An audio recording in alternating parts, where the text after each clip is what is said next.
bahas di sini, Lekesan, teman-teman. sebentar Bang Suma, lekesan. Aku cuma, kenapa saya menyampaikan tadi? Karena ini adalah poin-poin yang saya catat dari Bang Suma. Jadi saya Iya, menjelaskan tapi justru selain kamu respon. itu melakukan eksegesis terhadap ajaran Islam. Kelihatan Anda kepanasan gitu loh. Ini saya hanya yang mirroring, saya Bang. sampaikan ini. Saya hanya mirroring. Yang saya sampaikan Oke, silakan ini Bang Suma, monggo Bang Suma, monggo. terlalu banyak kalian itu makan makanan haram yang diharamkan Yesus, soalnya nggak bisa diam. Tuh, dengarkan. Saya nggak makan Ya. babi Bang, silakan Bang. Berarti Anda melanggar ajaran Paulus kalau gitu. Kalau Anda nggak makan Tidak babi. usah at home, silakan Bang. Saya nggak ada at home, silakan. Ya. Jadi gini, yang saya sampaikan kepada saudara-saudara adalah kutukan Tuhan kepada Bani Israel. Kalau Anda mengatakan bahwasanya Anda itu agama Kristen yang lahir dari rahim ahli kitab, makanya Anda baca Matius 23 nomor 15. Agama apa yang didirikan dan yang dibentuk oleh ahli kitab? Islam ke, Kristen ke. Anda ada di situ. Lalu kemudian kepada Putri PowerPoint tadi, ya, saudara mengatakan bahwa kenapa harus bersunat? Karena orang Yunani itu dulunya tidak boleh masuk ke dalam bait suci. Kenapa? Karena alasannya mereka itu tidak bersunat. Coba Anda baca di dalam kitab Yehezkiel, ya, Yehezkiel 4:4. Di situ sangat jelas dikatakan, oleh sebab itu beginilah firman Tuhan Allah. Tidak seorang pun dari orang-orang asing yang hatinya dan dagingnya tidak bersunat boleh masuk ke dalam tempat kudusku. Ya, setiap orang asing yang ada di tengah-tengah orang Israel. Jadi seandainya orang Kristen sekarang ini yang ada di Indonesia hidup di Israel, kalian tidak boleh masuk ke tempat ibadahnya orang Yahudi. Paham ya? Karena kalian itu dianggap najis. Oke, itu yang pertama. Kemudian, Anda membawa tentang persembahan darah. Orang-orang dahulu termasuk Yesus memerintahkan kaumnya Bani Israel, bukan bangsa Goyim, ya, bukan bangsa Goyim, tapi kaumnya, untuk mempersembahkan hewan. Baca Matius 8 nomor 4. Ini sudah masa Yesus. Yesus pun masih mengajarkan umatnya untuk melakukan penebusan, pengorbanan, penyembelihan, persembahan, sama seperti persembahan Musa. Persembahan manusia ini ajaran dari mana rupanya? Nah, terkait dengan persembahan hewan, Al-Quran menerangkan di dalam surah Al-Hajj ayat 34. Bismillahirrahmanirrahim. Walikulli ummatin ja'alna mansakan liyazkuru smallah ala ma razaqahum min bahima. Itu jelas itu. Ya, jadi setiap umat, kata Allah, telah Allah syariatkan penyembelihan hewan, bukan penyembelihan anak manusia, apalagi nggak izin sama ibunya, anak semata wayang lagi. Lalu kemudian Anda mengatakan, kasihilah Allahmu. Hai, ya, kalau Anda mengasihi Allah, Anda tidak akan mengikuti Paulus. Karena dengan mengasihi Allah, manusia Bani Israel itu wajib hukumnya mentaati segala perintah Tuhan yang ditorehkan di dalam hukum Taurat. Mau dalilnya? Ulangan 11 nomor 1. Haruslah engkau mengasihi Allah. Dengan cara apa? Melakukan dengan setia kewajibanmu terhadap Dia. Jadi kalau Anda tidak mentaati segala ketetapan Tuhan yang datang kepada Bani Israel, lantas Anda mengatakan Anda mengasihi Tuhan, Anda jatuh di dalam kondisi kemunafikan. Haruslah engkau mengasihi Tuhan dan melakukan dengan setia kewajibanmu terhadap Dia, dengan senantiasa berpegang pada segala ketetapannya, peraturannya, dan perintahnya. Sekarang Anda justru mengaminkan orang yang mengatakan perintah, ketetapan, dan aturan Tuhan itu adalah sampah. Anda pengikutnya. Oke? Makanya Yesus mengatakan, waspadalah terhadap serigala yang nyamar seperti domba. Kalian seakan-akan mengaku sebagai pengikut, bahkan lahir di rahim Yahudi. Sedangkan Ulangan 30 nomor 11, Sebab perintah ini yang kusampaikan kepadamu pada hari ini tidaklah terlalu sukar bagimu dan tidak pula terlalu jauh. Mana hukum Taurat yang sukar untuk Anda lakukan rupanya? Yang mana? Hah? Tidak ada larangan poligami di hukum Taurat. Nggak ada. Mempoligamikan Tuhan itu yang ada. Tapi Anda perhatikan. Bukan cuma 2, malah 3. Jadi lucu Anda semua ini ya. Ketika Anda mengatakan bahwasanya Islam, Islam tidak pernah mengatakan datang untuk kemudian sebagai agama yang lahir dari rahim Yahudi. Nggak ada. Justru kedatangan Islam itu dikarenakan perbuatan bangsa-bangsa terdahulu, umat terdahulu yang selalu tegar tengkuk terhadap perintah Tuhan. Nah, kalau Anda mengatakan harus ada korban, harus ada ini dan itu, pahami 2 Samuel 12 nomor 13, Daud itu dihapuskan dosanya bukan dengan korban hewan, bukan dengan darah, tetapi dengan bertaubat.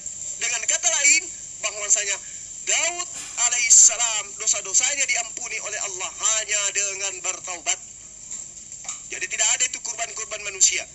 Lalu kemudian ketika Anda membaca Amsal 10 nomor 2, Amsal 11 nomor 4, di situ sangat jelas dikatakan bahwa dosa bisa dihapuskan dengan bersedekah, dengan berinfak, bukan dengan cara menganggap Tuhan datang dalam rupa manusia mati di atas tiang salib. Itu nggak ada itu. Lalu kemudian apalagi Anda mengatakan tentang tongkat Yusuf. Apa-apaan tongkat Yusuf? Taurat aja Anda imani. Yang benar itu tongkat estafet kerajaan akan diberikan kepada bangsa lain. Ketika bangsa lain itu diantaranya, di tengah-tengahnya ada oknum yang kemudian diangkat oleh Tuhan untuk menjadi oknum yang membawa hukum-hukumnya kepada bangsa-bangsa. Baca Kejadian 49 nomor 10. Ya, tongkat kerajaan Yehuda tidak akan berpindah dari kakinya kecuali dia yang berhak sudah datang. Siapa yang berhak itu? Dia yang mampu menaklukkan bangsa-bangsa dengan hukum-hukum Tuhan. Yang Anda ajarkan sekarang bukan hukum Tuhan. Ajaran kasih yang bagaimana itu? Ajaran kasih menurut hukum Tuhan, mentaati perintahnya.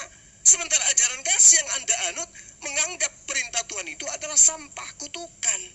Dan ini Yesus tidak pernah ajarkan. Malah Yesus mengatakan terkutuklah dia orang banyak ini karena mereka tidak mengenal hukum Taurat. Kemudian ketika Anda mengatakan dosa Anda itu ditebus dengan di Islam begini dan begono, harus berbuat amal kebajikan. Saya katakan kepada Anda ya, di dalam 1 Yohanes 2 nomor 1 nomor 2, Anda bebas melakukan dosa apa saja. Mau melakukan apapun bebas Anda itu. Jangan malu-malu. Jangan Anda menutup mata dengan dalil yang ada di kitab saudara. Jangan lagi Anda mengatakan saya tafsir. Ya, karena ketuhanan Yesus juga itu hasil dari tafsir. Bukan hanya tafsir, bahkan itu adalah hasil daripada konsili ketuhanan Yesus itu. Jadi jangan mengatakan kamu hanya menafsir, kamu salah, konteksnya nggak ngerti loh. Yesus anak Maria kau tuhankan itu emang ada ayatnya? Tidak ada. Itu hanya imani saja berdasarkan penafsiran asal semaunya Anda saja. Coba Anda lihat di dalam kitab saudara yang saya katakan tadi. Matius 23 nomor 15. Siapa rupanya yang kemudian mengajarkan sebuah agama Kristen ini? Orang Arab? Ahli Quran? Ahli hadits? Atau ahli kitab? Orang Arab atau orang Farisi yang mengajarkan ajaran Kristen? Baca tuh Matius 23 nomor 15. Agama yang dibentuk oleh ahli kitab itu agama apa? Islam atau Kristen? Nah, agama yang dibentuk oleh ahli kitab itulah yang 2 kali lebih jahat daripada ahli kitab itu sendiri. Kenapa? Tengok aja diri Anda. Kemudian ketika Anda mengatakan Yesaya 31 nomor 31, di situ perjanjian lamanya adalah hukum Taurat. Cobalah gunakan akal sehatnya. Sesungguhnya akan datang waktunya, demikianlah firman Tuhan, aku akan mengadakan perjanjian baru. Oke? Dengan kaum Israel dan kaum Yehuda. Bukan seperti perjanjian yang telah kuadakan dengan nenek moyang mereka pada waktu aku memegang tangan mereka dan membawa mereka keluar dari tanah Mesir. Perjanjianku itu telah mereka ingkari, meskipun aku menjadi Tuhan yang berkuasa atas mereka. Demikianlah firman Tuhan. Yang dimaksud perjanjian lama di situ adalah janji Tuhan kepada Bani Israel agar Tuhan membebaskan Bani Israel dari perbudakan Mesir. Dan Tuhan akan membimbing mereka, menyelamatkan mereka. Tapi apa yang terjadi? Mereka mengingkari, mereka tidak pernah bersyukur, mereka tidak pernah taat kepada perintah Tuhan. Mereka tidak pernah menganggap bahwa apa yang ditorehkan oleh Musa terhadap mereka itu adalah pertolongan Tuhan. Itu yang mereka ingkari. Ya, lalu kemudian di ayat 3-3-nya, tetapi beginilah perjanjian yang kuadakan dengan kaum Israel sesudah waktu itu. Demikianlah firman Tuhan. Dengarkan firman Tuhannya, perjanjian barunya, dengarkan baik-baik. Aku akan menaruh Tauratku di dalam batin mereka dan menuliskannya dalam hati mereka, maka aku akan menjadi Tuhan Allah mereka dan mereka akan menjadi umatku. Jadi di situ tidak dikatakan aku akan menaruh surah-surah Paulus di dalam batin mereka. Kagak, catat baik-baik. Perjanjian baruku, demikianlah firman Tuhan. Aku akan menaruh Tauratku. Taurat, jangan lagi kamu pelintir.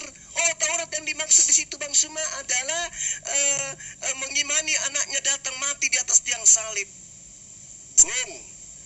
Tidak ada orang yang bisa kamu bodohi di luar kaummu sendiri. Kalau di luar kaummu itu nggak bisa. Ya, dan Tuhan mengatakan di dalam Yeremia 31 nomor 34, dan tidak usah lagi orang mengajar sesamanya atau mengajar saudaranya dengan mengatakan, kenallah Tuhan, sebab mereka semua besar kecil mengenal aku. Mengenal aku dan mereka akan menjadi umatku. Oke? Dan di situ dikatakan, demikianlah firman Tuhan, sebab aku akan mengampuni kesalahan mereka.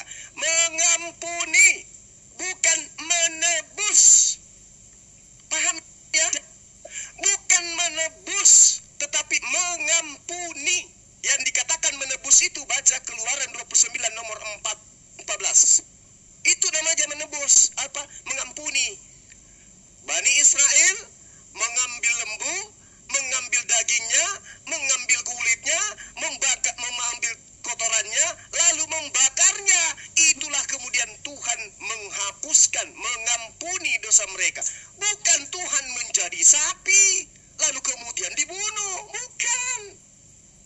Jadi Tuhan hanya meminta ambil lembu, dagingnya, kulitnya, taiknya, bakar, itulah penebus dosa. Aku yang akan menghapuskan, aku yang akan mengampuni. Tapi lakukan prosesi itu. Tetapi dalam agama Anda, Tuhan yang datang masuk ke rahim manusia, keluar, begitu dewasa, dibunuh. Itu yang Anda ambil untuk kalian jadikan sebagai penebus dosa. Data di dalam kitabnya orang Yahudi. Sebab aku akan mengampuni kesalahan mereka, bukan sebab aku akan menebus. Menebus itu kepegadaian, bukan kepada Tuhan penebusan itu. Jadi Tuhan hanya mengajarkan untuk menebus dosa itu dengan hewan kurban. Yesus mengajarkan menebus dosa dengan penyembelihan persembahan Musa, Matius 8 nomor 4.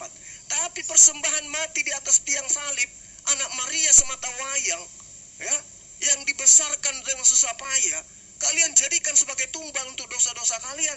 Itu yang ngajarin sopo. 1 Yohanes 2 nomor 1 nomor 2, anak-anakku yang terkasih, janganlah engkau berbuat dosa. Tetapi jika engkau berbuat dosa, jangan khawatir, sebab ada Yesus sebagai pendamai dosa-dosa kita. Bahkan bukan cuma dosa kita, tapi juga dosa dunia. Ini ajaran sopo iki. Yesus tidak pernah mengajarkan itu. Ya, Yesus mengajarkan bertobat, bertobat, bertobat, bertobat, bertobat. Bukan seperti Roma 10 nomor 9 nomor 10. Jika engkau mengaku dengan mulutmu bahwa Yesus itu adalah Tuhan, dan apa yang kau katakan itu kau imani sepenuh hati, maka engkau akan diselamatkan. Iki jalan dari mana toh? Iku jangan asal enak dewe. Nggak pernah diajarkan oleh Yesus. Yesus ajarkan, jika engkau ingin memperoleh hidup, taatilah segala perintah-perintah Tuhan. Di mana perintah Tuhan itu? Bukan di surah Paulus, bukan di surah Lukas, bukan di surah Markus, tapi adanya di hukum Taurat. Makanya Yesus mengatakan, Sebelum langit dan bumi lenyap, setitik pun hukum Taurat tidak bisa dibatalkan. Nah, sekarang Anda percaya siapa? Yesus atau Paulus? Yesus atau Paulus yang Anda percaya? Maka Yesus mengatakan, enyahlah daripada aku, kalian semua pembuat kejahatan. Asyhadu, asyhadu. Bang Suma, Oke, silakan. ada sekitar